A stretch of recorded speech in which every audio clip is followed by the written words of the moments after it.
అడవిలోంచి వచ్చే గాలుల్లో కమ్మని గుబాలించే వాసనలు మనసులను ముంచెత్తుతూ ఉంటే జీవన భారం ఒక్కసారిగా తొలగిపోయిన భావన కలుగుతుంది. దారి పొడవునా నీళ్లు, పచ్చదన సోయగాలు, మబ్బులతో కూడిన ఆకాశం, నీళ్లతో కూడిన భూమి మాత్రం కనబడుతూ చూపరులను ఉక్కిరిబిక్కిరి చేసేదే ఖమ్మం జిల్లా భద్రాచలంలో ఉన్న పాపికొండలు. ప్రతి సంవత్సరం అనేక మంది పర్యాటకులు తరలివచ్చే సమయం ఆసన్నమైంది. పోలవరం ప్రాజెక్టు నిర్మాణం జరగనుండటంతో పాపికొండల భవిష్యత్తేంటి అనే ప్రశ్న అందరిలో ఉత్పన్నమవుతోంది.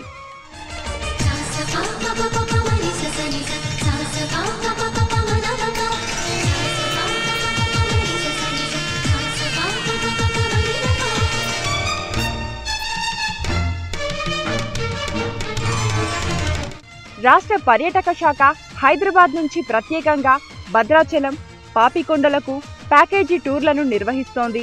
దీంతో రద్దీ అధికమైంది. శ్రీరాంగిరి నుంచి ప్రారంభమయ్యే ప్రయాణం పేరంటాలపల్లి చేరుకుంటుంది. అక్కడ దైవ దర్శనంతో పాటు గిరిజనుల హస్తకళలకు అద్దం పట్టే వెదురు వస్తువుల ప్రదర్శన, విక్రయాల అనంతరం యాత్ర తిరిగి ప్రారంభమవుతుంది. దారి వెంట గోదావరి అందాలు, పక్కన గిరిజన పల్లెలు, కొండల వాలుగా ప్రయాణం అద్భుతంగా సాగుతుంది. మధుర జ్ఞాపకాలతో యాత్ర ముగుస్తుంది. అయితే ఇప్పుడదంతా గత అనుభవంగా మారనుంది. అడుగడుగునా నేడు అనేక సమస్యలు స్వాగతమిస్తున్నాయి.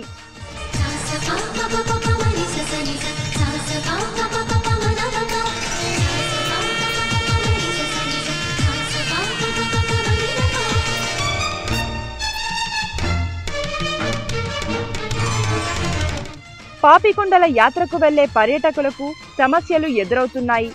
భద్రాచలం నుంచి బయలుదేరిన అనంతరం యాత్రికులకు ఇక ఎక్కడా విశ్రాంతి గదులు లేని పరిస్థితి.